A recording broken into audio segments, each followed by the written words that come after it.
always had high self-esteem, but I didn't always have a lot of self-confidence. They are not the same. That explains my entire life as well. I practice more than anything affirmative prayer.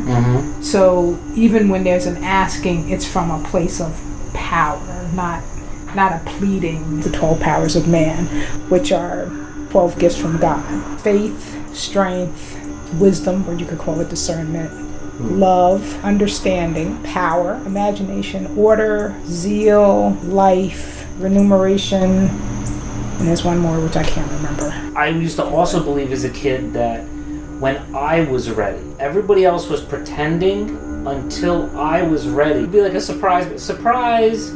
You've really been in heaven all along. Oh. You just had to be ready for it. You had to be ready to see it and experience it for what it is, but now you're ready, so surprise! And I never lost that. That's beautiful.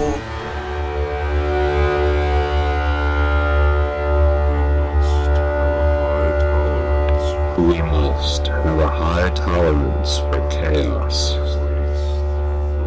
Learn to embrace the flow. Forgive all that we can't forget. Regret nothing we can't let go. For despite what we have learned, infinitely more we do not know. So let us tune our frequencies until new vibrations grow. Let's pretend that it never ends. And now, it's time to start the show.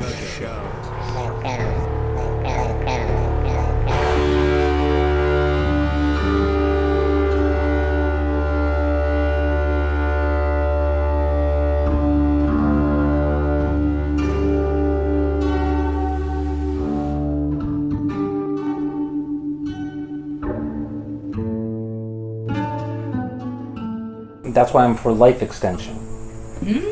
Right? Because if these changes, these major changes that we need as a society are going to take 50 years, or I mean, Jesus, from the end of American slavery to the Civil Rights Act was 100 years, for God's sakes, right? 100 years that took. You know, so you're right. Like there's people like us who are just waiting for everybody else to catch up. Like, come on. So where was I going with this now? So you're for the extension of life? So yeah, because with the extension, thank you. With the extension of life,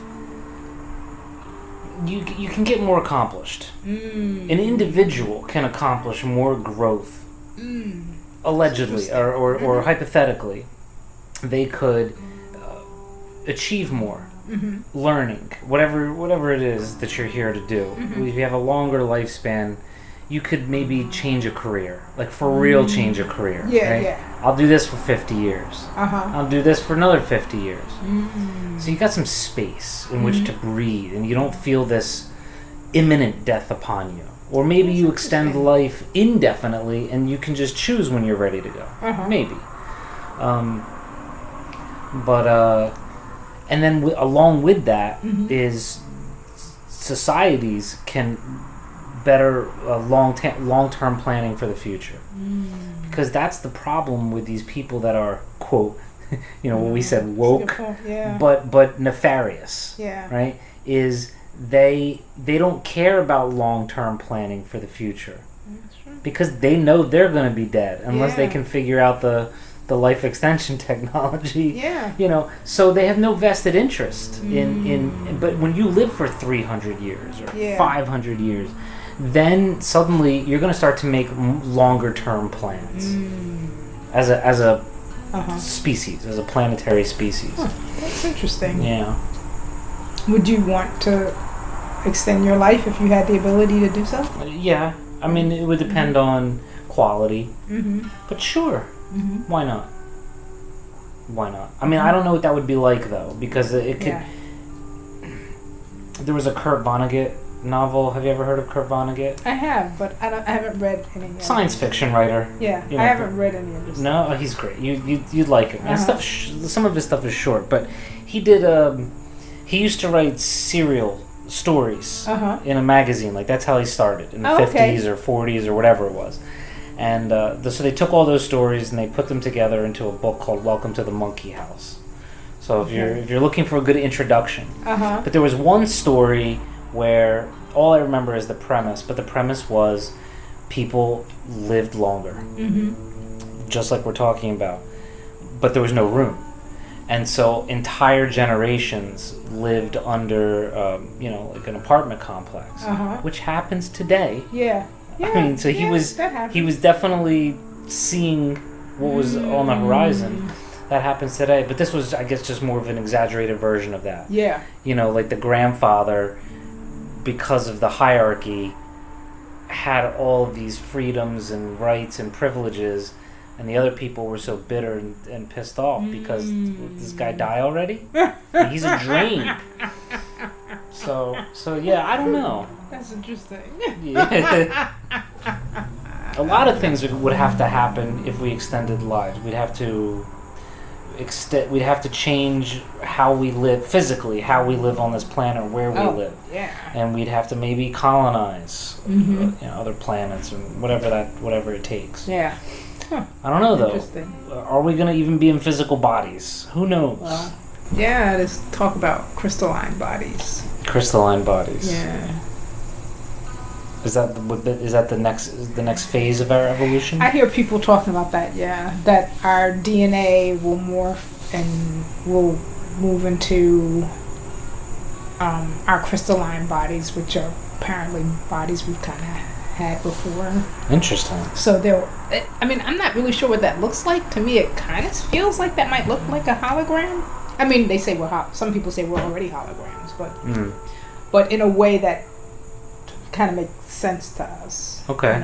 That's what it feels like to me, but I don't know. I've actually, I never thought about it. Maybe I should look online and see if anyone's drawn what their perception of a crystalline body is. That would be interesting to see.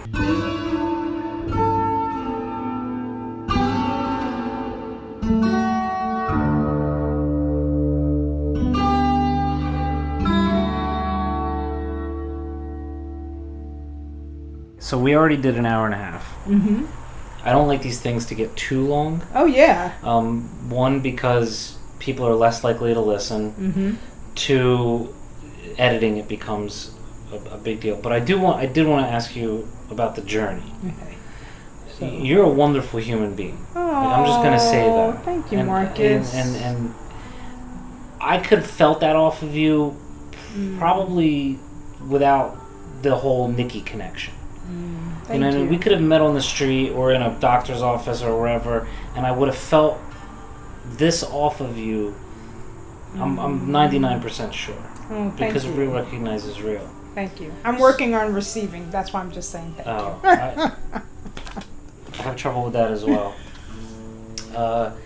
So how did you get here? I mean, how did you get so woke?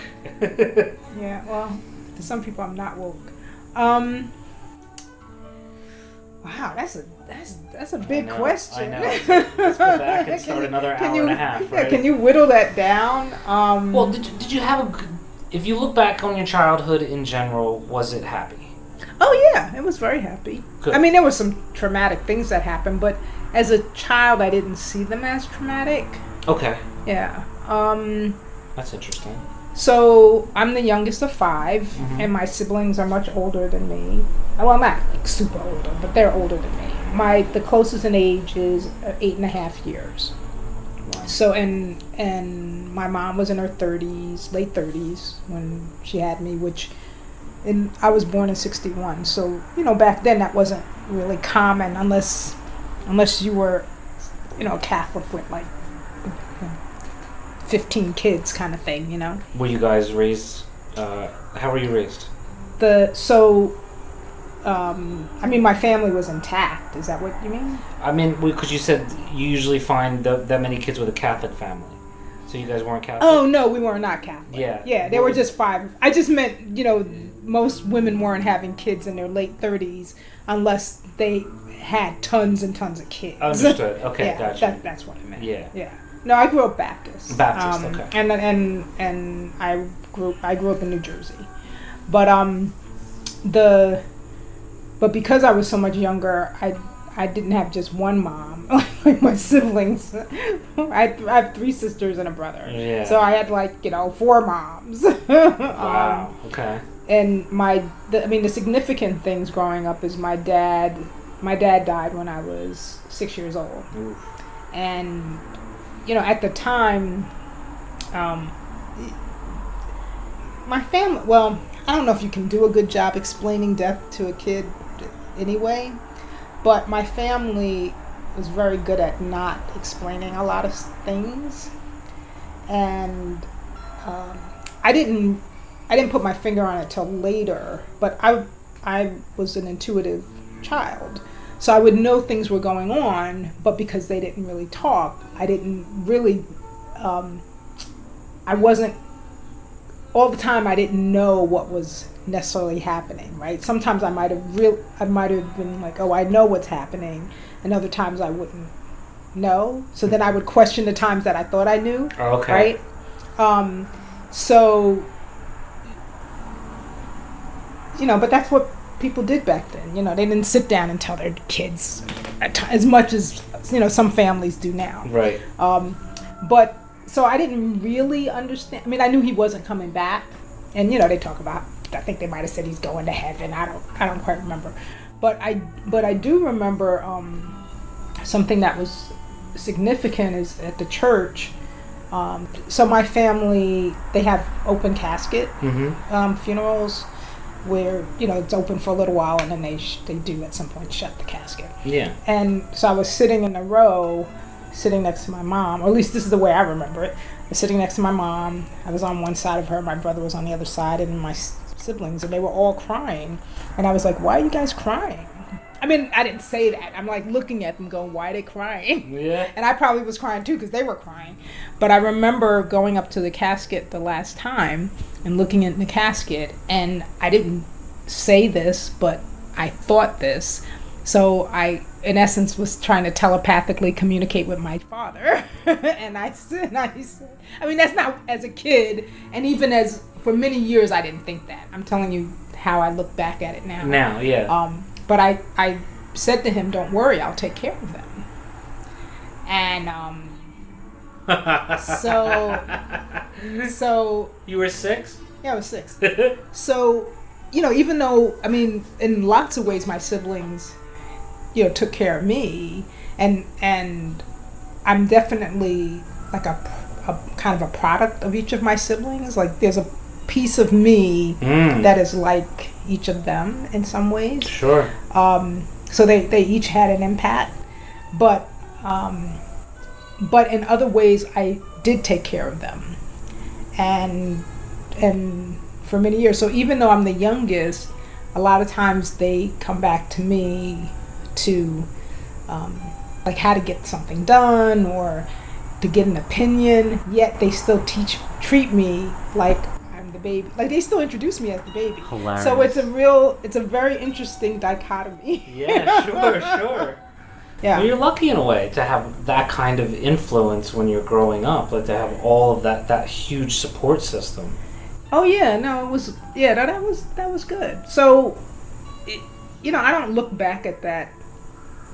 I mean, I'm sure it was sad. Like I remember as a kid wanting to know, would my dad like me?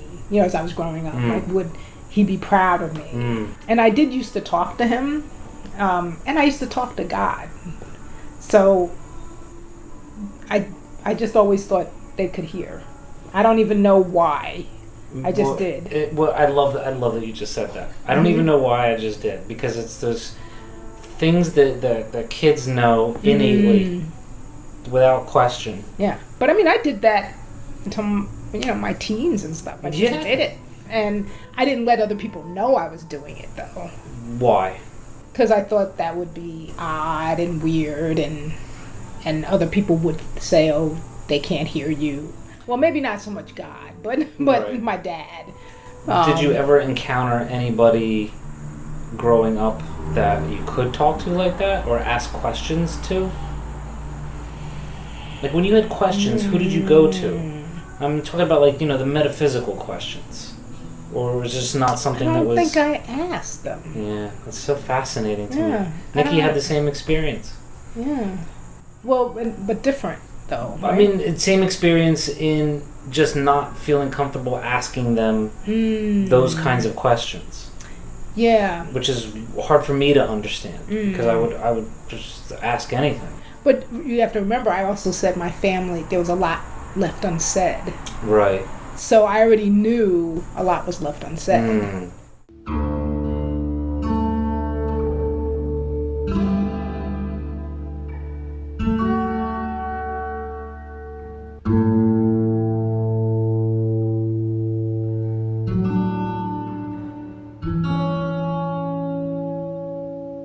So, no, there was tons of things I didn't say anything to anybody about. There was just, you know, me, and I had make-believe friends. I had make-believe friends for a long time. Okay. I had make-believe friends until I went to college. Wow, really? And then I was like, okay, you know what? You're getting a little too old to have make-believe friends. I mean, but nobody knew that. Nobody knew that. No.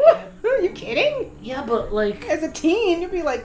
I mean, and let me be specific. Now, I don't remember if when I was really little, if, like, you know, if there was really like a spirit I saw and that became the make-believe friends. I don't know about that. I know that as a teen, I knew there was no entities or people, but it was fun. They were like, it was like acting, and they were like stories. Yeah. But I would never, that was just, even though it was enjoyable for me, it was like fantasy. Yeah, it was like fantasy. But I was like, that would be too weird for people to know. And in fact, this is probably the first time I've told some people, but I'm like saying this on a podcast. Oh, it's fine. That's what this is about. It's catharsis. I will trade you any embarrassing story. You give me one, I'll give you one. Don't worry. I got plenty. Well, I don't know. Did you have make-believe friends until I don't remember make-believe friends. I don't remember them. I don't remember having like an imaginary friend with a specific name. So I remember it was either like a stuffed animal that I personified, or characters from a show, like Jem and the Holograms. Yeah. Jem was my girlfriend. You know, like I had a legitimate, like she was my girlfriend, my imaginary girlfriend, right? Stuff like that. But I don't know if there was somebody completely unique that I'm just unaware of or don't remember. Got it. But it is fascinating. So when you went that long, were they the same imaginary friends that you had when you were younger? Well, that's what I'm saying. Like, as a real, you know, like a lot of kids have an imaginary friend when they're between 4 and 6. Yeah. I don't know if they were. I don't recall that. Who knows, right? So, they could have been. They could have been. Yeah. I guess what I'm asking is, I'm sorry to interrupt. No, that's okay, because I wasn't sure where to go. What is the difference between the time when because it sounded like you said, I'm going to college. So at that point, your rational mind is like, I rationally know that these imaginary friends aren't real. Yeah, well, I already knew that for a long time. That's my point. Yeah. So you're looking at me like, come on now. So then I guess what I'm asking is then what was the impetus for you did kind of touch on that, like for holding on to them for so long, and then why discard them? Well, then. So I think part of it was because I used to play act, right? Okay. Right. So literally, I was all of them. So it wasn't. So I should be clear. It wasn't like I really thought, you know, there was some other woman and I was in the room and I'm talking, and then I hear the other person talking. Yeah, no, it's not schizophrenia. Yeah, exactly. Right. I would play all the parts. That's fascinating. So, and I would do it in my room. So, I mean, I guess I lived in high school for most of high school, and then in the college I lived with my sister and her husband. But I saw my mother every day. It was a choice of my own. Nice. Okay. because my mother remarried, and I had issues because I'm like, nobody's taking my dad's place. Right? Sure. Yeah. So anyway, that's how I got there. But so I used to do it in my room. Now thinking back, I'm like, they must have heard me, but no one ever said anything. Like, did they think I was wackadoodle? I don't know. No one ever said anything. I just thought it was what any normal person does. But I mean, I was a teenager. Oh, but I had a full life. Like, I played sports. I had tons of friends. I did well in school. So, so it wasn't like... There was all this other stuff that would make someone concerned. Right. Okay. So maybe they just were like... you know what? Maybe I'll ask them. Maybe. I don't know. To be honest, I don't really care. So I don't know if I'll ask them. Right. But I think the difference was, I went away to school. And it's like, okay, I'm in a dorm room. What if someone hears me? Yeah. Okay. So I think that's when I was like, okay, it's bye-bye, you guys. Wow. It's amazing social conditioning. Yeah. How it just... Yeah. Everybody gets there, don't they? Yeah. Almost. Most of us, yeah. Okay, all right. It sounds to me like that was an extremely helpful psychological tool that probably benefited you in ways that would be worthy of study. That's actually interesting. I've never thought about that. Yeah. But I'm sure. It helped me cope with a lot of stuff. But to be honest, I didn't think that. Yeah. And I didn't think that literally until you just said it. I could be wrong, but it just sounds I think that feels right. Psychologists say that talking to yourself is a sign of intelligence. By talking to yourself is how you help yourself figure things out. Like, so there is that line, of course, I guess. I'm sure I processed a lot of things. Yeah. Like, I don't really remember them being like situations that were in my family, but I think I did process other stuff that way. That's really interesting. Okay. All right, I might contemplate on that. All right.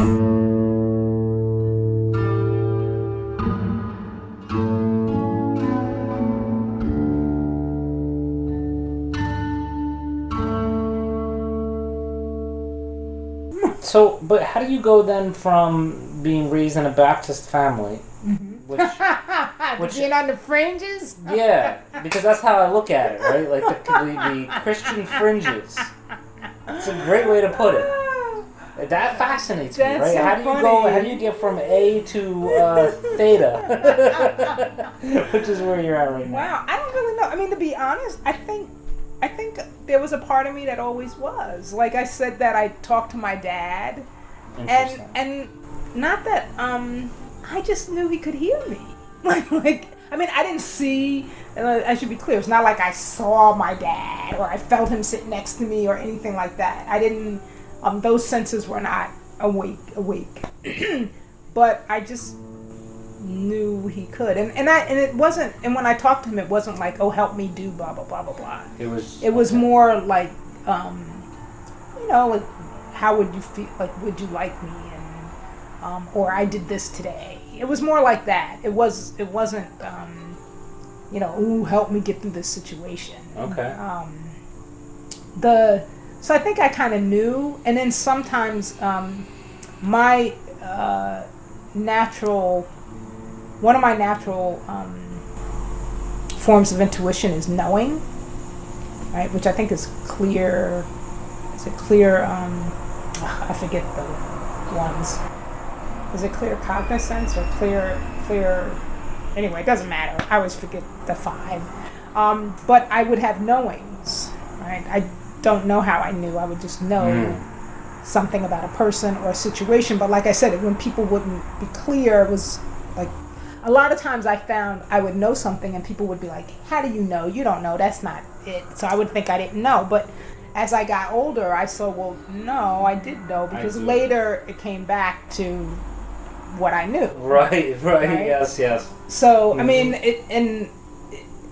it didn't get honed until much older, but so there was so I had some awarenesses without even realizing that I did.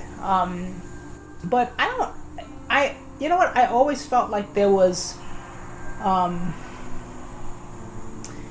going to say this power, a good power, that was outside of me. So when I was younger, I did not think it was inside me. Now I believe it's everywhere. It's inside me, it's outside, it's just everywhere, it's in everything. I didn't have that, I didn't think that, but I felt like there was something more going on. Yeah. And it felt like this powerful, loving presence. It did not feel like some of the stories I heard in the Bible, like some of the Old Testament stories. It didn't feel like, like the God that's coming down on you. It didn't feel like that. It just felt like love, good, joy, just good stuff. That's what it felt like to me. And when I was in high school, I stopped going to church because I got more, which I think this impacts a lot of people. Like I started looking more at the people as opposed to the teachings. And so, I was like, oh, that's hypocritical, blah, blah, blah. So I stopped going. Okay. But there was something inside of me that always yearned to, I'm going to say, have a relationship with this essence that was outside of me. And so, of course, when I was a kid, I thought of God as a man, right? And then as I got older, when I went to college, I started, it's not like I took classes to learn about different religions. I actually started, I don't know, I'd meet some people and they would, like one time there was a group called Athletes in Action, which were born again Christians, basically. Okay. And they came to speak with the athletes. And so one of the women, her dad died when she was young. Anyway, so I started, I'm going to say, studying with them. Okay. And I say that loosely. But I found myself throughout college finding groups and at the time they were all Christian groups. Okay. But learning through the groups and, trying to learn about God. Right, that's really what I was doing. Different perspectives. You're like, give me another perspective, please, so I can put it into my grand scheme that I'm working on. Yeah, and I didn't know. I mean, I didn't have those words for it, but that's what I was doing. And my oldest sister, when she got married, her and her husband became Jehovah's Witnesses. So I had studied a little, like if I was at their house, right, and they were having study, I would study. So in college, I actively chose to study. And I don't remember if I did it for 6 months or a year, but so I did that. I found myself going to some church, like it was just happening. Yeah. And to be honest, I was being pulled. I think some people won't understand that. I totally get it wasn't like I consciously sat down and said, you know what, I want to learn about God, so I'm going to just do this. Yeah, right. It was like random. I just happened to be somewhere one day and someone's talking to me and I got pulled, but not in a bad way. Yeah, you followed the lead. Yeah, and at some point, each of them didn't satisfy me. They didn't answer my questions. I still have tons. I have questions about everything. You should never stop asking. I ask people tons of questions about themselves, and in part, believe it or not, I'm actually an introvert. Even though I'm talking a lot. I can see that. Yeah. So, when you're an introvert, and you're in situations where you cannot be an introvert, you learn how to ask a lot of questions because most people like to talk about themselves, and I usually don't talk about myself. So anyway, but I would ask questions, and sometimes the answer would be like, "Oh, God doesn't want you to know, like you don't need to know that God will." And I'm like, that doesn't make sense to me. Mm-hmm. Like this thing that I feel is God, and I didn't feel he was a he, even though that's how everybody was referencing him. It felt that did not feel like what I was experiencing. So I was like, that doesn't make sense. So then at some point I would stop going. Or I remember with the Athletes in Action, there was this little book. It was a little pamphlet. And it was a chair.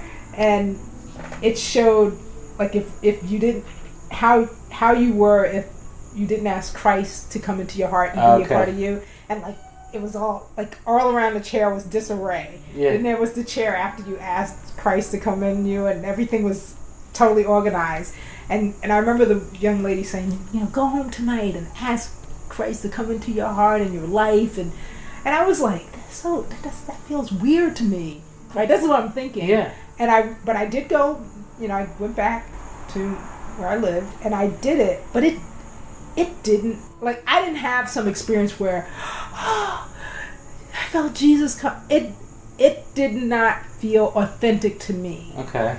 And I was, and not that I don't think Jesus is an amazing individual and that total heightened consciousness it just wasn't not my path. So the authenticity part, that's what sounds important to me, is that there's the difference between, you could be any religion and ask God to come into your heart, and if you're authentic, it'll happen. Oh yeah. Or you can just go about the motions, but sorry. Yeah. No, that's a good point. And maybe Jesus would have come in my heart if I didn't feel like that was weird. Maybe. Right, but see, but then maybe, I'm not saying you would have, but that's the trap that they get in, is they coat that direct experience with the divine that you were seeking after, right? Yeah. They code it in their language and their code terms. So you could walk there the next day and be like, what would you say to the person?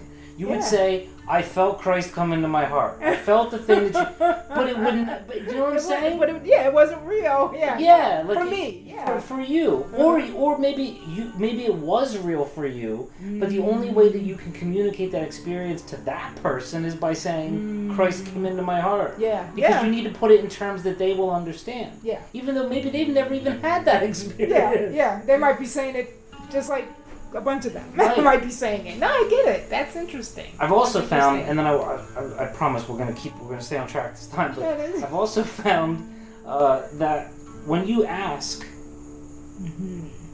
you very rarely get like a moment of epiphany. Usually that comes later if you're lucky. Like the things that if I'm asking for something. Yeah. It shows up like a week later, a month later, or down the road where you realize, I see what you did there. Yeah. I see what you did there, God.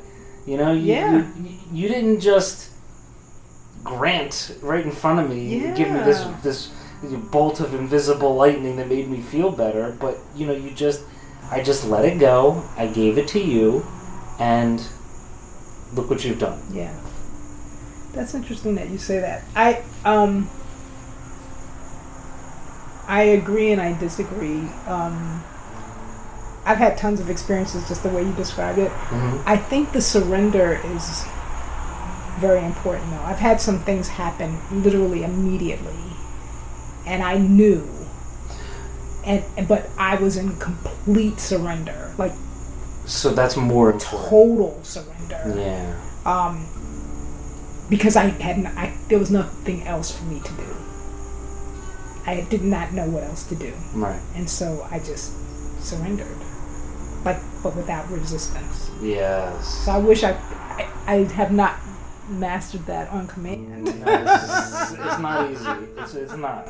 I mean, because the times when you really most need to do it are the times when it's hardest. Yeah. But you made an important point, is that there's not always a delay on when you need something. Like it could be presented immediately. I've seen what I call miracles. Miracles. In a minute, like a couple minutes. Yeah.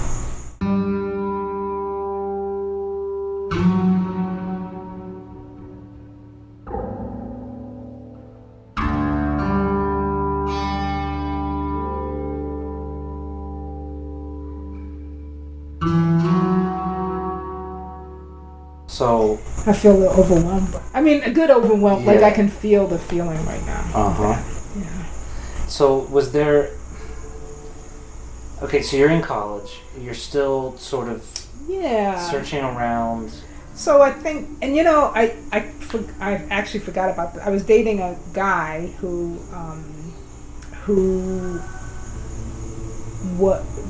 followed Reverend Ike. Do you know who Reverend Ike is? Mm-hmm. So Reverend Ike is, he's no longer alive. He's an African American metaphysician. Mm-hmm. And his teachings, he probably grew up Baptist or something along those lines, because they were kind of merged with those teachings. But I mean, I grew up with people saying Reverend Ike was basically a charlatan. He was trying to take your money because he adorned himself with a lot of gold and he was very flashy. He had a lot of cars, but that was part of his teaching, was prosperity. Okay. So the guy, he did go to religious science at the time, but and I went with him a few times, but I actually had forgotten that until, I don't know, in the last 10 years I remembered that. I'd forgotten. Okay. So he had introduced some things to me, but I wasn't catching on to that. But I did start reading some positive thinking books. I used to read a lot.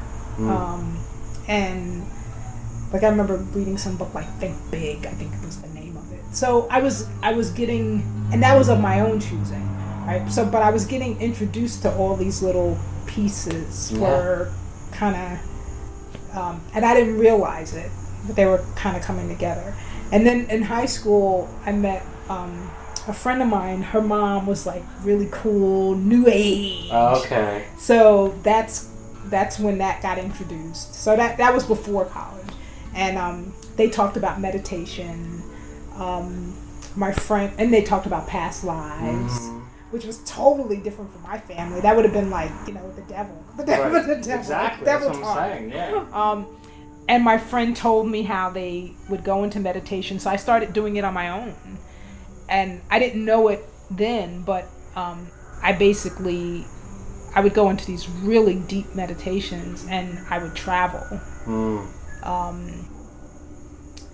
But I didn't realize that's what was happening. Yeah, you didn't know what you were. Yeah, and I stopped doing it because one time I would set my alarm, and one time my sister interrupted me before the alarm went off, and she made me get up, and I was really jarred. And to be honest, I felt like I wasn't in my body. Yes. It was really weird, and so that freaked me out. Sure. It took hours for me to feel normal again, because I wasn't in my body. Well, I've heard that actually can happen. Yeah. Like you can get disconnected. Yeah, and so I stopped meditating because that was too weird. Okay. So I didn't do it in college or anything. Interesting. But I think just like I remember. Anyway, I just think it was little things here and there, and then I'll jump forward to my. It was the late 90s, so I was in my early 30s, and I had a desire to meditate again, because I was like, you know what? When I used to do that, like, it was amazing. It felt amazing. And I mean, I didn't take literally, she just said, oh, this is, the guy said, do this. So I would start from my toes and relax my whole body. And then she told me to think of a diamond where your third eye is, but she just said think of a diamond on your forehead. Yeah. So I would think. So basically, I was sharpening my third eye. Not even realizing. Yeah, without having a clue. So I knew I could do that, but I knew that was scary because I didn't want to not come back. So I said, hey, I'll get some meditation books, but I just knew how to do it. Yeah. I read the books, but I didn't use the book. I mean, I used to do a guided meditation. Like I took something I read and I played off of it. Yeah, like a formalized. That's the word that's coming to my mind. Yeah. Like you're saying that you realized that you didn't need a formalized type of meditation. Yeah. So still to this day, I don't practice a specific type of meditation. Like I don't do Tibetan blah blah blah meditation. I just meditate. So. Back then I used to do a visualization, and I used to envision myself basically going through this door, and behind the door was my place, safe, No one could come in unless I invited them, and it was very green, which I'm not a nature person, which is interesting, but it was very green. It had this beautiful pond, waterfall. Anyway, it was a fantastic place. So I would visualize that. And then I started doing affirmations, which at the time I did not know that's what they were called, but that's what I would do. This is amazing. You had all the tools. They were just... Yeah, I mean... It came naturally. Well, and like I said, I did go with the guy I had dated a few times. Right. But I didn't remember that, right? But I think I already... To be honest, I think I knew this before. I think I came here with that knowledge. Well, isn't that what this life is? Life is a process of remembering. Oh, totally. You know? We come here purposely having forgotten in order to rediscover. Yeah, I totally believe that. So... Yeah, he introduced me to it, but I weren't doing affirmations because he showed me an affirmation. Yeah. One, even if I did it because I knew how to do it. Right. So there was some things about myself that I didn't like, and I was like, I want to be these other things. So I literally used to be like, sit there and go, I am this, I am this, I am this. No one taught me that. And some of but it felt right. Like, so I was doing what felt right for me. And then later I learned, I'm doing affirmations. And some of the things I already, I already am and I was, but I didn't feel like that. I've always had I've always had high self-esteem, but I didn't always have a lot of self-confidence. They are not the same. Wow. You're so right. I'm getting deja vu, actually. Yeah, I think we talked about this. Did we? Is that why? Yeah. Well, the last time? Was it the last time you were here? Yeah. That's why that resonates with me. Yeah. Damn. I'm glad you said that. That explains my entire life as well. A lot of self-esteem and no self-confidence. But yeah, go ahead. So some of the things I was saying, other people saw me as that, but I didn't see myself as that, or not the way I wanted it to be, right? So I would list out these things, and then at some point I would get quiet. So, but it was then that's when I started like having experiences that made it very clear to me that there is more going on. I basically could hear angels singing. It was so beautiful, Marcus. Like, I don't hear them anymore. I haven't heard them sing like that for a long time, but I could hear them sing. It was, oh my goodness, it was so beautiful. And then what would happen is it was happening when I wasn't meditating. Not all the time. Not like I'd be talking to you and they're singing and I can't pay attention, but like especially if like I was feeling distraught, like I would just hear them and it was so beautiful. Or if I got quiet, it was the most, I can't even describe it. And I was like, okay, there's more. There really is more. So now there's not just taking in external knowledge and information. Now it's there's direct experience. Yeah. Like where if I was on the fence before, there's no doubt now which side I'm on. Right. Exactly. Okay. And even before I was meditating, my mom passed away, and I know that she came to visit me. We can talk about that another time. But it was basically, it was. I got scared. At first, I was like, "Oh, this is great." Then I got scared, and she disappeared. But so I was already having some things here and there. They just weren't coming together. So when I started meditating, that's when they were coming together. Interesting. And interestingly enough, I started meditating right before one of the most devastating things in my life. And so I don't know if the meditation was there to help me get through it. But I had come out years ago. Okay. I'm gay. I'd come out. I identify as gay. And I married a woman back in 1990, way before you could get married. Yeah. And we were together almost 13 years, and we were breaking up, and it was absolutely devastating. Can I pause for just one? How did you get married? Oh, an Episcopalian priest married us. Okay. Yeah. Awesome. Okay, continue. Yeah. 13 years, you said? We in essence got divorced. I mean, you couldn't get divorced, but in essence we got divorced after being married for 10 years. Okay. And we had been together almost 13 and a half years. That's like 13 years of soul-to-soul contact, basically. Yeah. So, okay. And I had, once we got past year 7, I had come to believe this was the person I would be with for the rest of my life. I had...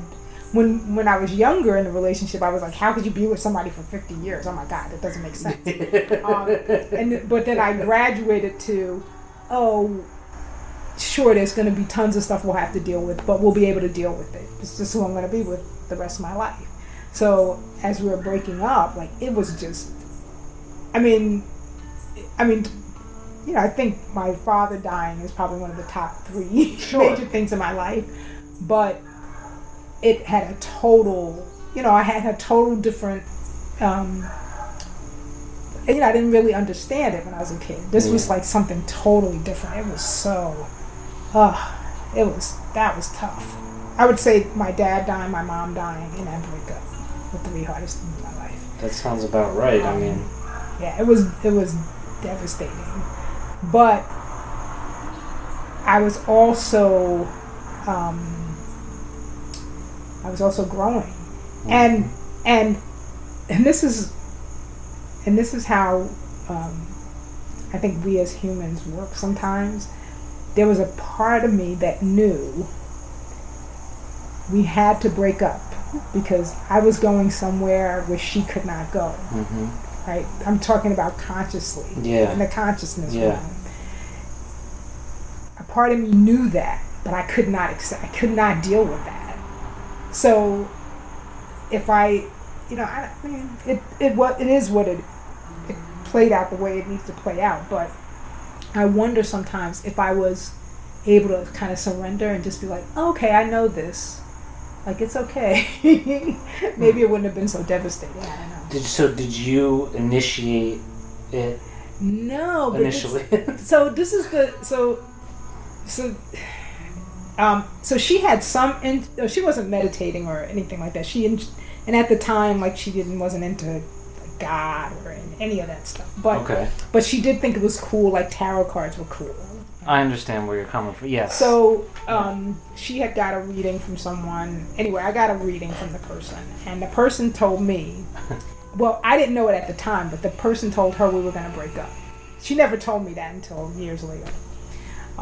But basically, the person told me I was gonna get invited to the beach, like to spend the night at the beach, and I was gonna fool around, and the fooling around was gonna lead to the relationship breaking up. So I actually did get invited to the beach, but I turned it down because I was like, well, at first I was like, that's ridiculous, but then when I got the invite to go spend a weekend, I was like, wow. I'm not going to that. I'm not going. Changing destiny. Yeah, so I chose not to go. Well, she ended up going cross country with a friend, and I had agreed for her to go, and they ended up fooling around, and that started the breakup. And at that point, I was so connected that I just knew. You knew it was happening? I knew it was happening, and the night they had sex, I literally was wincing in pain on the couch. I knew they were having sex. Let me just put it that way. Like, I knew it was happening right because, again, everything is connected. We are connected. And I was meditating I had been meditating at that point for at least a year, if not a little longer. Mm-hmm. So I think I was really, my senses were becoming more heightened and stuff. So it was but, I don't know, if I'd gone to the beach, maybe we would have broke up, but it would have been different. Yes. But I chose not to go. Yeah. So for me, it felt like the universe was it doesn't matter. Yeah, there's free will, but you gotta break up. Did you ever hear or see the show Lost?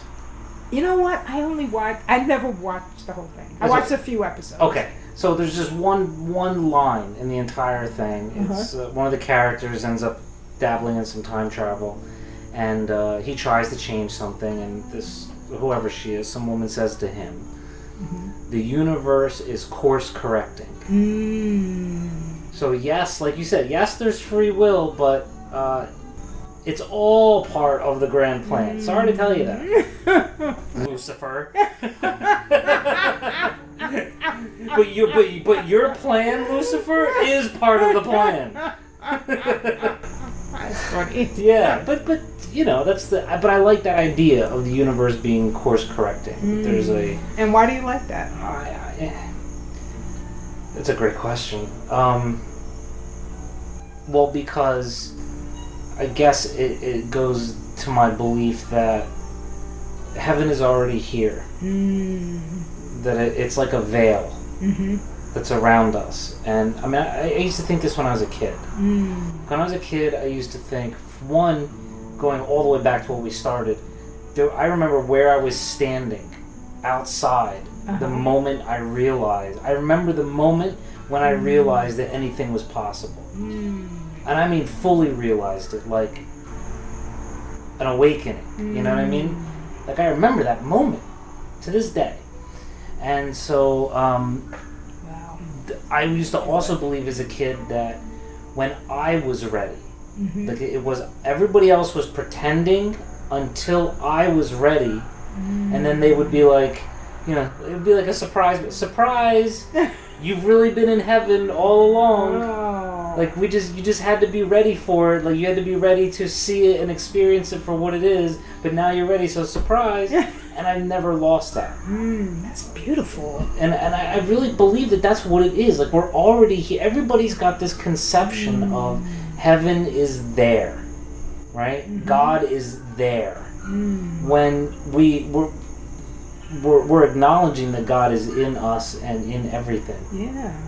This contradicts a lot of different philosophies. You know, like the Course in Miracles would say, I'm wrong. The Course in Miracles would say that all of this is an illusion of the separateness from God. And maybe it is, but again, it's like the Lucifer thing. It's still all part of the plan. Yeah. That's why I'm ultimately not worried. And so heaven is here, but it's sort of like you have something beautiful that's covered in dirt, and you have to swipe the dirt away. You have to lift the veil. And so what we're here to do as entities, those of us that have reached a certain point, is to help lift that veil. To help people realize, like what I tell my students. I don't do it so much anymore. I do it, but I don't emphasize it as much as I used to. In the little grades, when I taught first grade, I really emphasized, we want this classroom to be like heaven. So what's heaven like? And they would say, you know, everybody gets along, everybody says things nice. So all the things that you would introduce as classroom rules were spun into, no, but this is how it is in heaven. We do this because our classroom is heaven. And that's the attitude you bring into the world. I act this way. I'm kind toward this person that I don't know because that's what you do. Now I sound like, what's his name? The 5 people you meet in heaven. Which I never read, but I know what he's getting at. But that you just, you act as if. It's the same thing if you want to manifest something, right? Yeah. They say act as if you have it. Yeah. And not act as if you have it by worrying about your lack of it, but actually feel the feeling of joy. Yeah. And so for me, like the hardest part of all of this is maintaining a consistent feeling of joy. I feel you there. You right? Because you can't force it. Because when you see somebody forcing it, you're like, ugh, get away from me. You're making me feel dirty. Even though they might be the nicest person, right? Yeah. I used to get pissed off at this lady at the Wawa in South Jersey. She used to say, have a blessed day. And you used to get mad at her? Yes. When people say that, have a blessed day, it was always like a trigger. I'm like, okay, you're hyper-religious. Again, not that I'm like super, I don't hate you because of it. Yeah. But just have a blessed day. And yes. Thank you. I should be saying thank you. You as well. But really, have a blessed day. Like you could just feel the forceness sometimes. I don't know. That's so funny. I have a very sensitive bullshit detector, like extremely sensitive, and I'm always questioning it, and I'm always doubting it, and in the end, it turns out I'm usually right. Right? Not that I don't prejudge people, but it's bullshit. I can sense. I can sense when somebody's not being truthful or sincere. Lack of sincerity is a big one, because you can't always call people out on their lack of sincerity. You can. Yeah, that's true. But if you have that awareness, that's good for you. I mean, because then you act accordingly. Exactly. But anyway, I spun off there. But no, that's great, because I was just talking. We don't want this to be a monologue. I love it. I love it.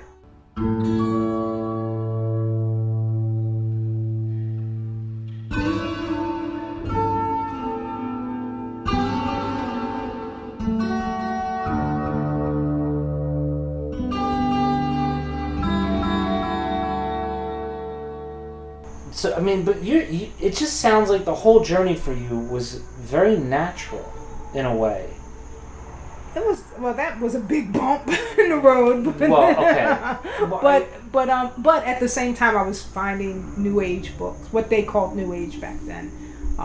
And, like, I learned about Abraham and Hicks. I don't even know how I found these things, because the internet, that was in the early days of the internet. But yeah, things just started falling into place. So, when did you get, quote unquote, divorced?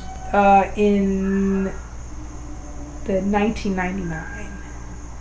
Good. But although we did go on a trip at the end of the year, a New Year's trip. So really, like, official everything, we're not having contact, was the beginning of 2000. After that bump. So we're talking 19 years now, right? Yeah. So yeah, I know. God, tell me about it. So, I mean, I guess a lot's happened since then, right? And was the growth...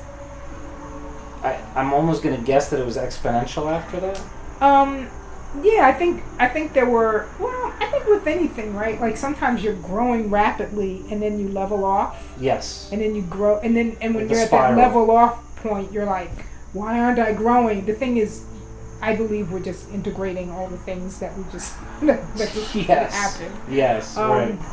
But yeah, I think I would definitely say, completely exponential from then to now. And I think there were slowly things were falling into place. I would say, really, I started praying more, like actively praying, and then I realized, a lot of times when I used to talk to God when I was younger, that was really praying. It's just I wasn't on my knees praying. And I started to experience prayer in a different way. Okay. And of course, it was still my original, the prayers were more pleading and asking, because that's how I had learned how to pray. But over time, I learned how to pray in different ways. Being grateful, for example. Oh yeah, being grateful, totally. I practice more than anything affirmative prayer. So even when there's an asking, it's from a place of power, not a pleading. Can you give me an example? I'll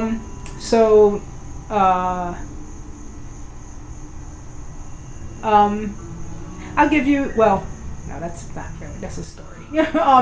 Like instead of like, oh, help me God, oh, help me get out of this situation, oh, what am I going to do, oh, help me, to, there is a divine power within me, and God help me to access that power.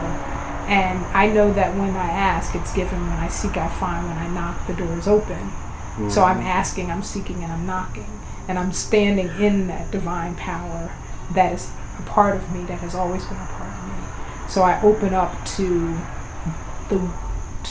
what I don't know, into solutions that are in the realm of the Godmosphere, because I have access to all the thoughts in the mind of God, although I don't know all the thoughts in the mind of God.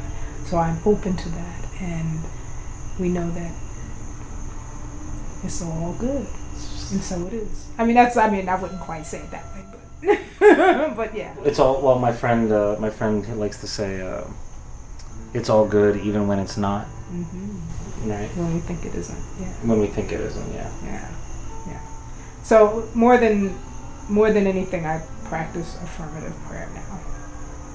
Now, you're a driver, right? That's like the day job.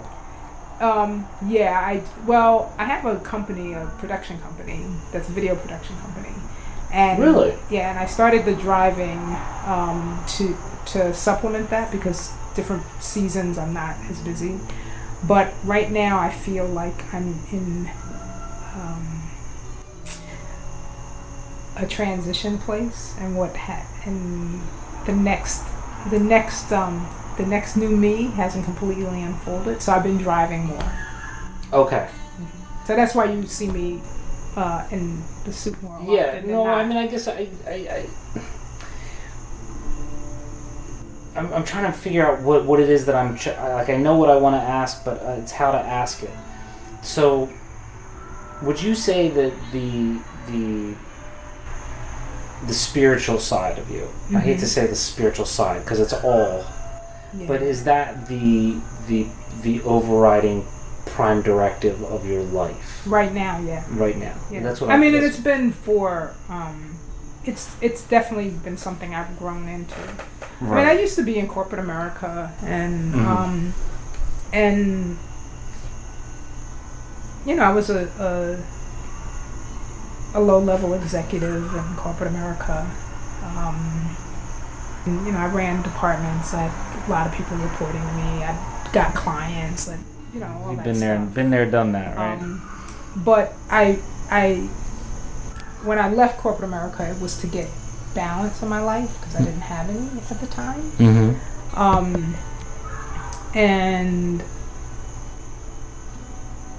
But along the way, right, I got more spiritual. Right. And then it became not something I just do. It became something that became very intertwined with my life. Like, I wish I could be. I'm trying to be, not as opposed to do. I'm in the infancy stages of that. I feel you there. I feel you. But to me, there is no place where God is not. Like, and again, I don't think of God as this man. It's if we're energy, it's energy. It's I mean, I would even say there's just God. There's not even you God. And me. It looks like it's you and me, but it's just God talking to God. Yes, exactly. Right. The way I talk to my make-believe friends, it's just God with a bunch of make-believe friends. I'm not even entirely convinced they were make-believe, okay? Oh, wow, that's deep. Actually, just as an aside, one of them, the name was Jonathan Joseph Martin Jr. Do you know, years later, I actually met a Jonathan Joseph Martin Jr.? I swear. Shit. I swear. He didn't have the sisters and the brothers, though, that I had. But when I met him, I remember I was like, that's mind-blowing. Yeah, it was pretty mind-blowing. That's a lot of names to get right in order. Yeah. So that just opened up all kinds of questions now. So what if, like, what if you're communicating with people that in your linear future you're going to encounter? Well, maybe, but my make-believe friends was older than the guy. But what if he looks like that when he's older? Maybe. I mean, the guy was younger when I met him then. Oh, yeah, you were saying my make-believe friend. Yeah, maybe. What if he ends up when he's older? I don't know. Yeah, okay. And that was wild. That was just like, I was in Canada, and we just happened to meet this guy, and we're talking. He's like, Jonathan, he takes us up to a ski lodge. We're hanging out with him, and then I think it was like the end of the night or something. We were exchanging information, and he's like, "Oh yeah, my name is," and I think I said, "What's your last name?" And he's like, "Jonathan Martin." I was like, "Get out!" Like, what? And then I asked him what his full name was. Anyway, that was a total aside. Hey, by the way, what is your full name?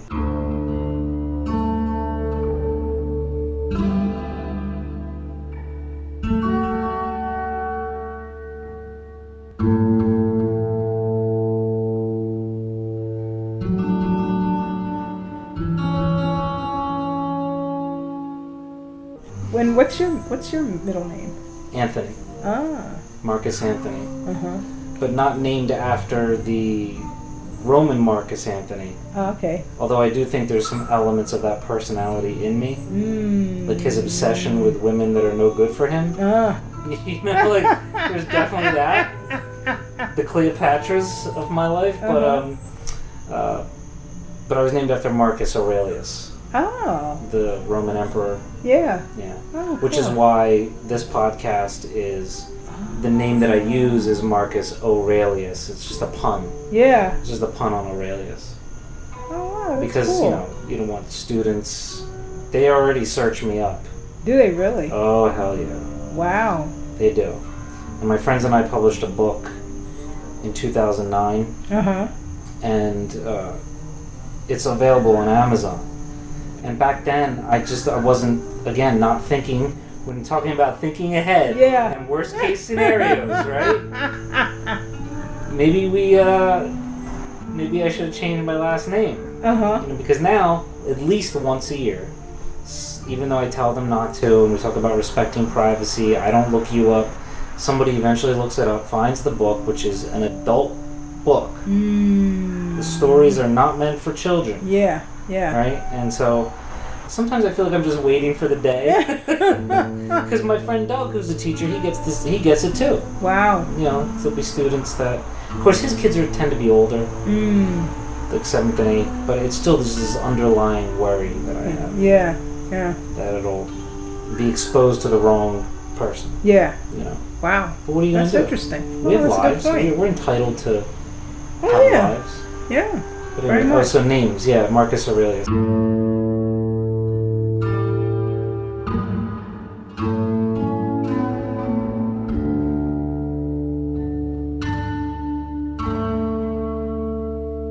That's kind of cool. Yeah. But yeah, so it just everything changed over time. So now, you know, so I left corporate America to get balance, but now I don't have a desire that I'm not. Look, anything could happen. I just don't. I haven't been in corporate America for many years. When I left, I consulted for many years. Oh, nice. Which was great. But I don't have a desire. Some of the things that happen in corporate America, not that I had these experiences when I was in corporate America, but some things don't resonate with the spiritual side of me. So of course not. It's corporate America. Yeah. So it's yeah. So that's become more and more integrated into my life, such that it like I'm really trying to walk the talk. Like it's not just talk to me. Understood. And that, you know, do I miss the mark? Heck yeah. Look, we all got stuff. There's plenty of things that I wish I hadn't done. I wish I didn't say, even when I was woke. and things that I've done out of fear that are not really part of my character. I mean, the learning there is I get like some things that people can't conceive of why people would do that. When there's fear involved, makes a lot of sense, doesn't it? People do things that it's not like when people say, "Oh, I would never believe they did that." Yeah, because it's like it's almost not them because of the fear that takes over them. Right. So I have that awareness now, but I'm better at not as fearful. I mean, not that I had like tons of fear, but I'm just saying there's things I've done that I wish I didn't do them. I'm not as happy. We all have that.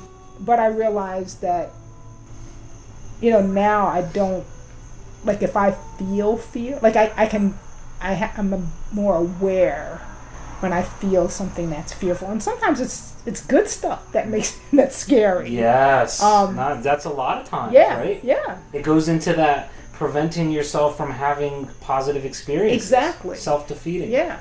So I recognize that feeling now, like when it occurs, and then I immediately say, okay, I don't need to necessarily know why, but I need to find a way to release it. Yeah. So I'm better at, I'm not nearly as fearful, and I'm more faith-filled.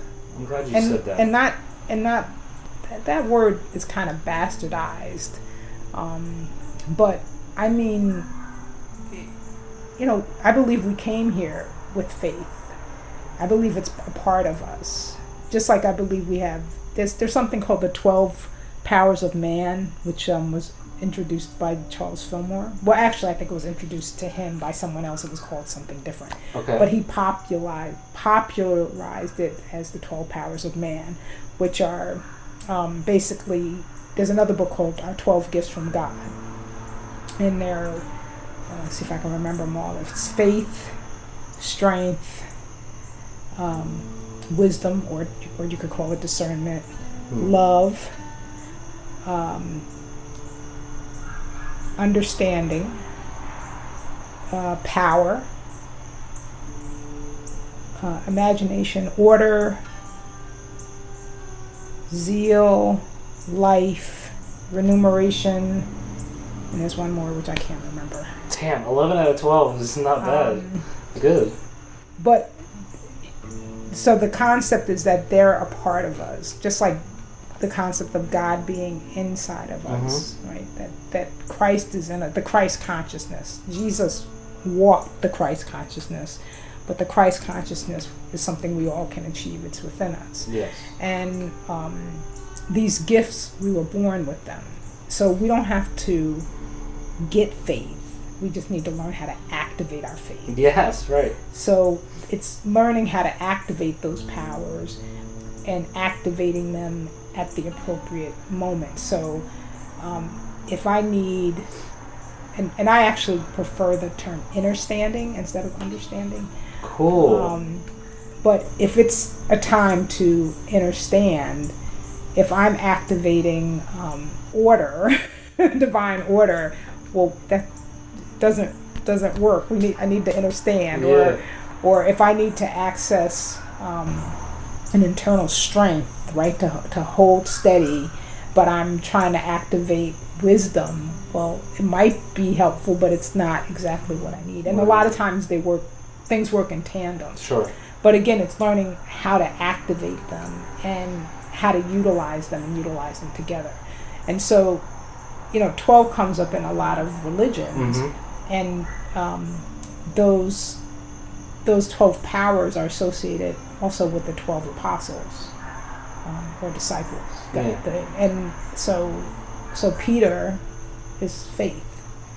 Peter in the Bible, because Peter, is remember when he walked on water for a little while with Jesus. Yes. And then when he got scared and he took his eye off of Jesus, he started to sink. So it's not taking his eye off of Jesus, it's taking the eye off the Christ. Yes, right. And at that point he didn't have faith, so he sank. So Peter teaches us how to, if you study Peter, it helps you to learn how to activate faith.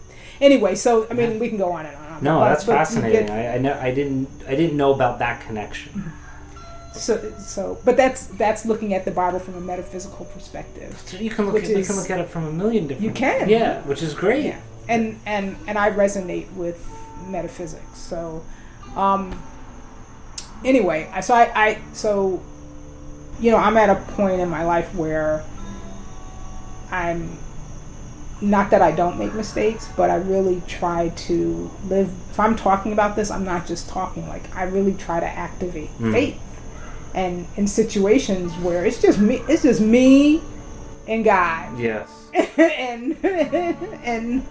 and it's like, okay, well, I don't want to just talk. So how do we make this happen? How do I get myself into the vibration to do what needs to be done, or what I think needs to be done, or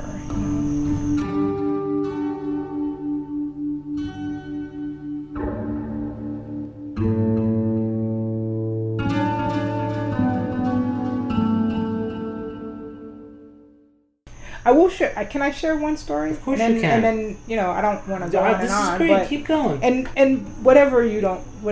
This is just a conversation between us. Whatever you don't want to keep. You don't I keep understand. because it's a conversation. Yeah. And vice versa. If there's something you think about, you're like, I'd rather you not put that in. Just tell me. Okay.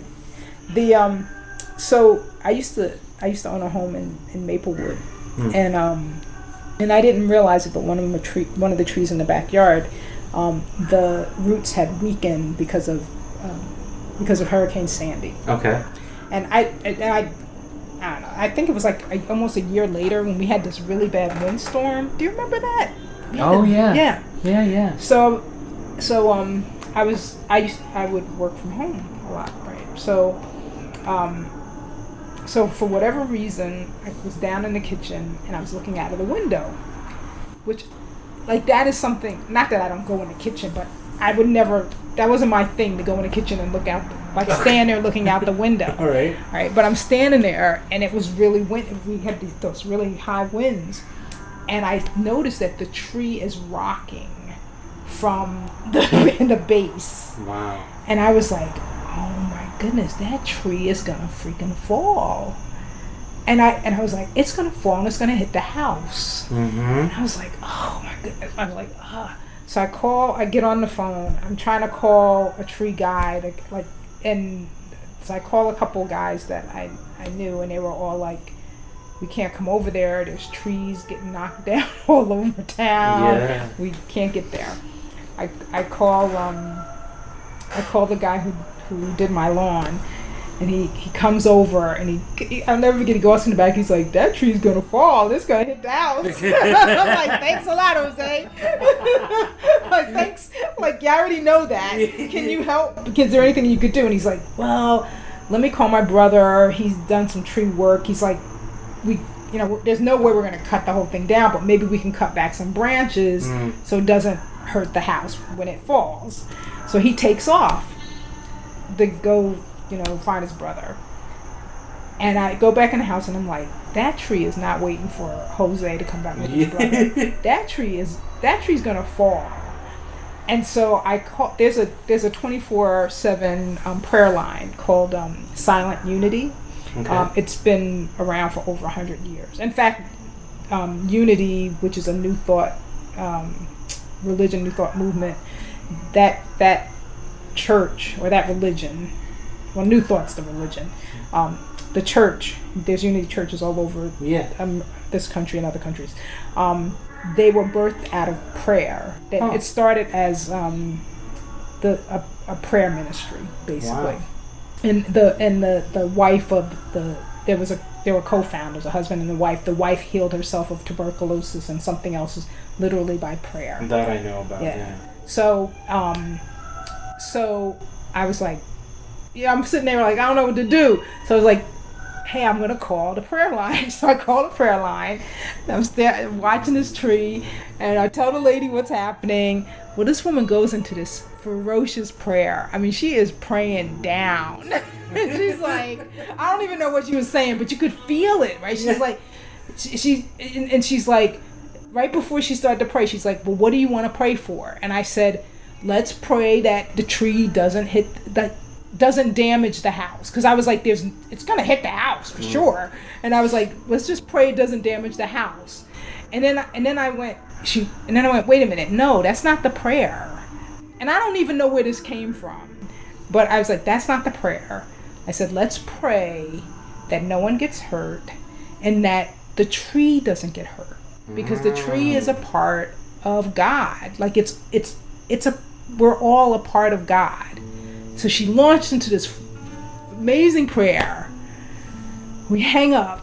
I just keep praying. I don't know if I've ever prayed like this in my life, Marcus. I can't tell you what I was saying, but it was like feverish. Right. And I was just praying, and I was praying and praying and praying.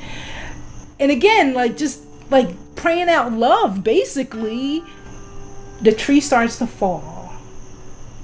And I swear, it felt like angels laid the tree down. I mean, my hand, the energy's coming out of my hands telling this story. I can feel it. the tree, I'm telling you, it was like someone putting a baby in a bassinet, a newborn baby. The tree, I mean, people say, oh yeah, they fall slow all the time. Maybe, but I'm telling you, it felt like it was being placed. When it hit the ground, no sound, nothing, no sound. I go outside, it just missed the house. The freaking tree, and I mean, it was a big tree. Yeah. It literally just missed the house. There were a couple branches just laying on the house. The house was fine. Man. Couple branches on the garage of my neighbor's that was on the other side of my backyard. His thing fine. The only thing that the grill, which was out there, which I totally had forgotten about, a couple branches sitting on the grill. Amazing. I had a fence in the back. You couldn't tell at the time, but it did split the fence, but the fence wasn't knocked over. The fence was totally intact. Amazing. Except it did split it. Yeah. I started bawling. I mean, like, and I'm not a crier, but it was, I could still feel I'm going to say the power of God. Like, it was amazing. And I called a friend of mine. I didn't know what to do. And I called a friend of mine and I was like, Cliff, and I was crying. But I mean, I was hysterical. And he was like, are you okay? What's wrong? Are you and I was just like, I just witnessed God. Like, yeah. Yeah. That's exactly right. And yeah, it's just a tree. But I'm telling you, I witnessed a miracle. And I remember I was saying about surrender. Like, first of all, I don't even know where that thought came from to not wish that it didn't fall on the house. Yeah, exactly. To wish to say a different thing, and then to stay in that. There was total surrender in that. I was totally. I wasn't even thinking about because originally I was like, oh my God, it's gonna fall in the house. How much is that gonna cost? There's gonna be a big hole in the house. There's gonna be ants in the house. Like, whatever. You know, I'm thinking all this. I didn't have any of those thoughts. It was just total surrender. And I was like, this is a freaking miracle. And then soon after I stopped crying, Jose came back with his brother and he goes, oh my God, it fell. How did it miss the house? That's great.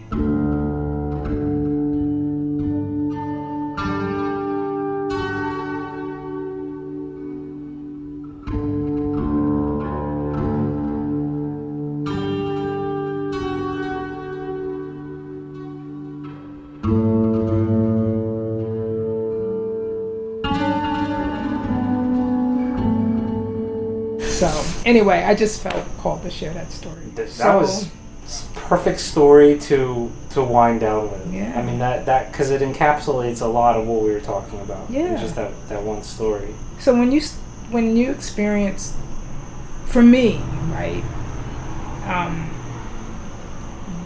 I'm gonna go back to calling it power, not power over anyone, but I was like, I can't make that happen by myself. No. Right? Humans can't make that happen. You can only be a vessel or a channel for it. Yeah. And I mean, and I have tons of other stories that are like miracles and things. I mean, that happened literally within minutes, right? In essence, the asking, Gotcha. right? We're talking about things manifesting quickly. Yeah. I have other examples. Unfortunately, sometimes I forget them, but but having those examples, it's clear to me that there is more, and it's clear to me that I'm not just here for me, and that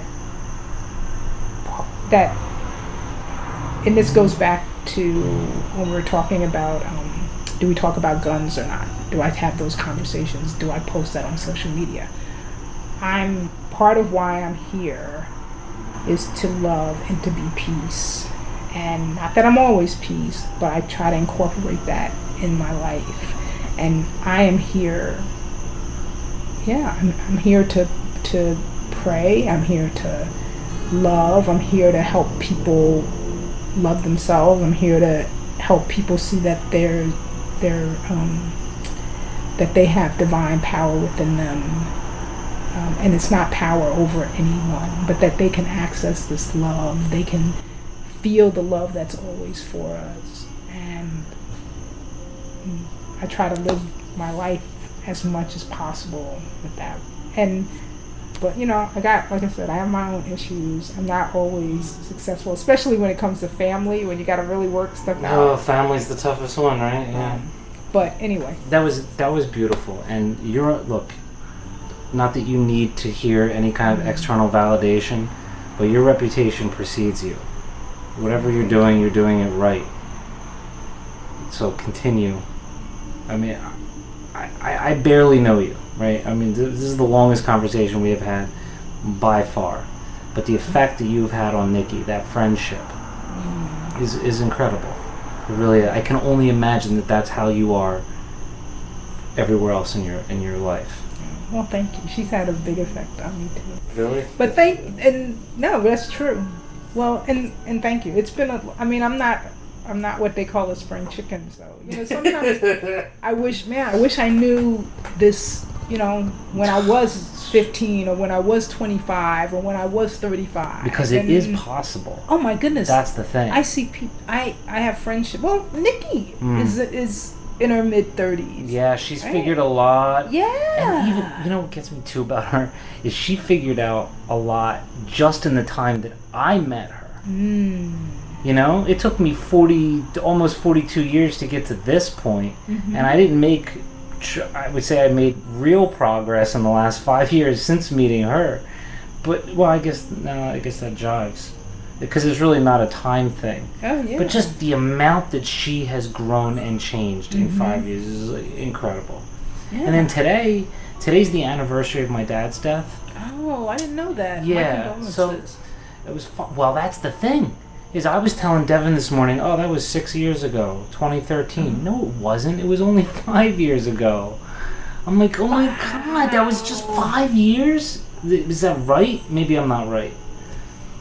Because now I'm going by Facebook. But yeah, no, that's right. It was 2014. Wow. It's just, I got off track. Well, because there's like 3 other things I wanted to say before we end, but go ahead. Okay, well, you can say the things, but you know, talking about people, even Devin. Devin's like so freaking advanced. Isn't she? I'm sitting in front of like a little Yoda master. Maybe that's what Yoda was like when he was 9. Yeah, like literally, I'm like, whoa, yeah, she's still a 9-year-old. But I she get is that. a force to be reckoned with. But it's like, so well, I like the word anointed instead of blessed. That's a great word. Anointed is a great word. I'm anointed to know a lot of women in their like late 20s, early 30s that are really like, they're integrating, you know, it's not, hey, I'm spiritual and this is my life. Like, they're integrating that. That is their walk. Right. And some of the most beautiful things, and like just one woman yesterday was saying how she was getting upset about something, and then she was like, why am I getting upset? Let me just call upon the God within me and the God that's just all everywhere, and just hand it over. Yeah. And then whatever she was fretting about, a couple hours later it was done. Like, See? literally. So, and it was just beautiful to hear her say that. So I think, yes, more and more people are waking up. There's a lot of people, I think, that are young, that are waking up, young adults. And then I think the children are just amazing. I think a lot of the children, if not all the children being born right now, have this I don't know what to call it. I mean they have all types of names. I know what you mean, but there's something in them that's not gonna, I think we probably all have it as kids, but my generation and maybe your generation, it got crushed. Yes. It got lost. Yes. I don't think it's gonna get crushed. I agree. And lost with these I agree. children. This might be the tipping point. Yeah. I mean, not necessarily this specific generation, but we might be like the tipping point is not around, or not a sharp point. Yes. So we might be on that. I mean, it seems obvious when you think about it, right? Technology has changed the way our brains think, and we're evolving. Spirit is evolving. Our concept of spirit is evolving. Like, it only makes sense that things are not going to be what they used to in the 20th century. Yeah. Yeah. So what you had two or three I want to points ask you about this, because you said you have a video production company. Yeah. What's that helping about? companies. I won't be telling any of them to come listen to this podcast. But helping companies use video for marketing purposes, brand awareness campaigns, PR, things like that. Okay. Cool. Yeah. If you're interested, at some point I'll send you some links. You can Yeah. I'd be interested in checking it out. I mean, because I dabbled back in the day. I was in charge of the TV station at college. Oh, cool. It was an area I thought of going into at some point. Maybe not television, but just doing videos and making shows and things like that. You know. Yeah. And I mean, I'm not trained in that. I originally, a friend of mine she had the company. She was doing something different, and we came together and we created a web-based news program, actually. Cool.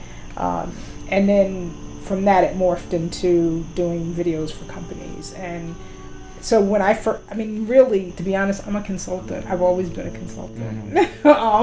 It's just now I'm consulting around video, but it's about helping people create solutions for what they need. That's really what I do. And I mean, I don't shoot. I hire people to do the technical work. I can edit. I've learned how to edit over the years. But, I help create the concept. I can write scripts, so I do that. Cool. And then I work with if most of the time I work with an editor, but like I said, if I have to go in and edit, I can. I mean, I can't do any like fancy motion graphics, but I can conceive of the things and ask somebody else to do Somebody that knows all the technical side of it, right?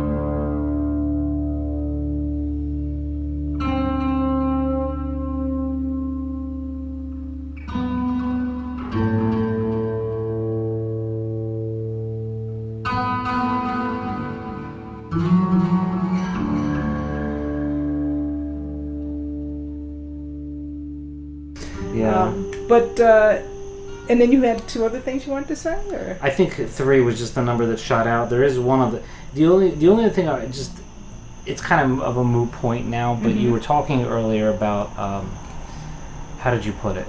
You don't have to fear with God, right? Yeah. If there's nothing to fear in God. God, right? So you're like, when you're in a situation, you're like, well, if I was God and I am God, I wouldn't fear. So this meditation that I do, the Ajai Alai meditation, have you heard of it? I think I have. Have you, like... I think Nikki might have sent me a song, like a mantra. Yes, it's a song. Yeah. You sing it. But I just want to tell you the words real quick. Yeah, please. Only because it was written by like a warrior poet back in whenever it was. I want to say 15th century, but don't quote me on that. Okay. So he writes this beautiful mantra that's essentially a song or a poem. I don't know how these things, if it was written by some guy, like how it ends up becoming an actual mantra. Like there is some sketchiness. You know what I mean?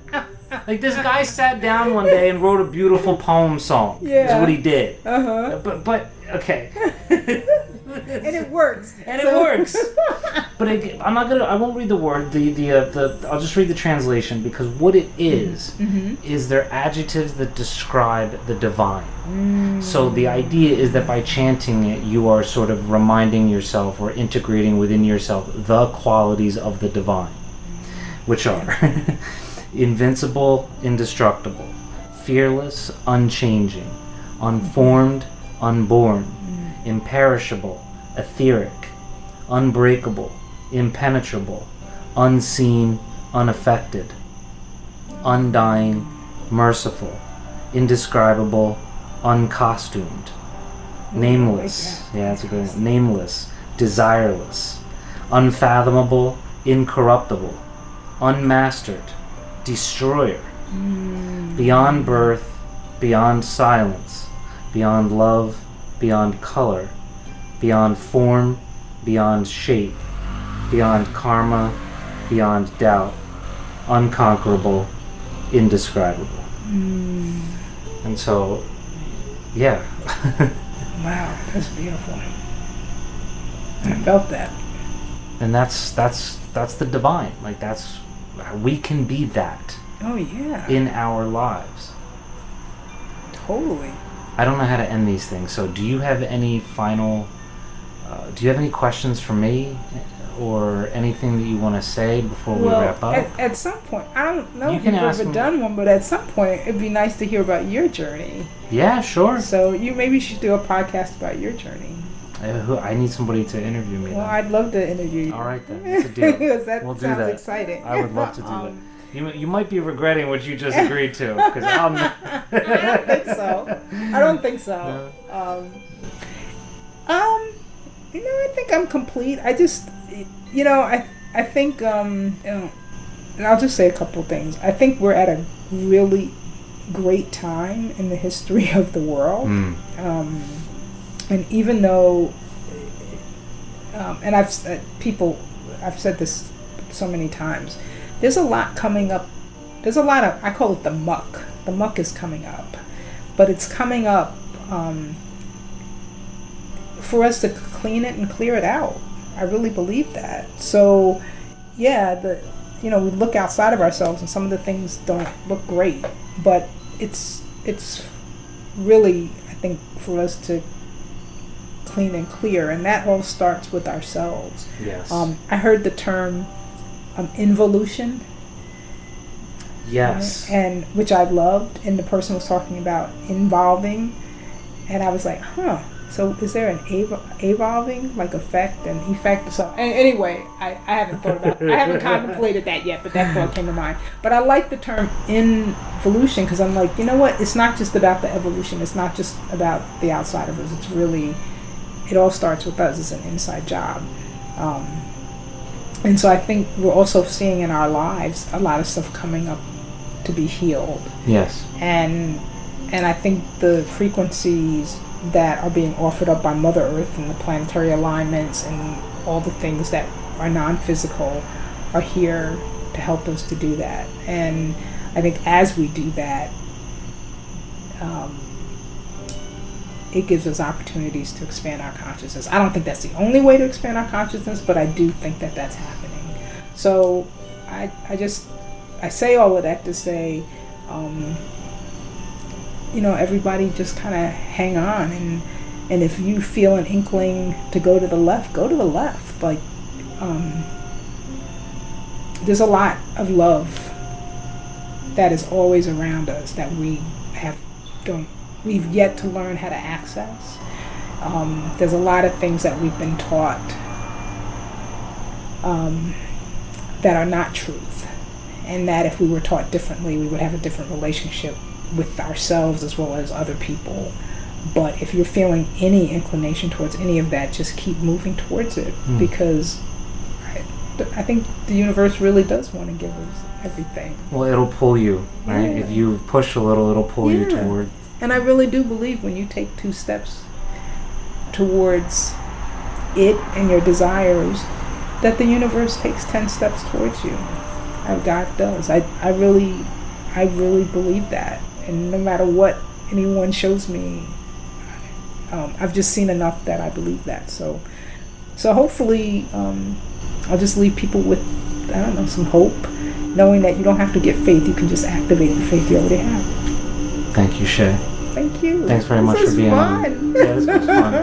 And, Long but fun. And also, please have a blessed evening.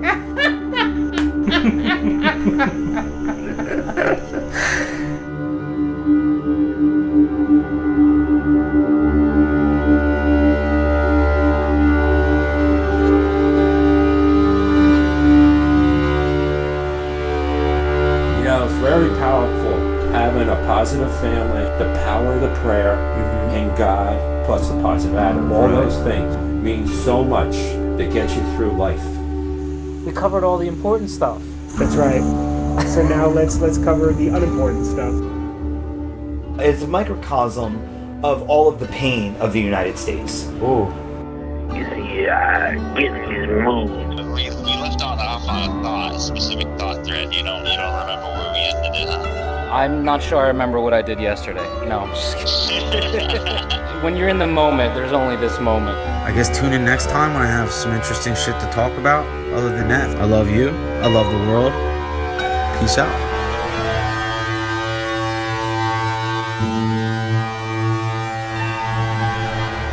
Sir, I avoid responsibility. That way nobody feels compelled to put me in a position of power. Be excited, because now it's here. Shiny gift of a lesson that you have in front of you. And now you have to work through it. You really have to, if you want to and you're tired of it, you have to work through it. Why not? And give yourself, I would call it a dose of real reality. I mean, where nothing makes sense but everything works. Let's be real. None of this is real. I feel like I'm telling a story. What's your advice for people in life? My advice is to stay strong, be helpful, be smart, be brave, be powerful, be kind, and be loving to everyone, even your pets. Remember to live. People are like, oh, wouldn't you get lonely when all your loved one dies? Like, no, you get new loved ones. We really don't know what's in store for us. We really don't know. Well, would you want to know? Well, no. Let's say something bad happened to you. Move on. It already happened. Just move on to the better things in life. I'm this great bird of prey that's to be feared and awed at the same time. I don't know where the fuck I'm going. I hope it's really not just us. Right? And everyone else is like, self-created eternal hell. No. Every waking moment is a joyous experience of growth and opportunity. I find myself totally spiritual centered and at peace with the balance between me and the rest of the universe. We can't believe we're good at what we do, because if we believe that, then we'll stop doing it. And more than that, we'll stop growing. What a heck of time! Amen to that, my brother. Marcus, own the day, own your life. It's such a game changer. After all that, they won the game.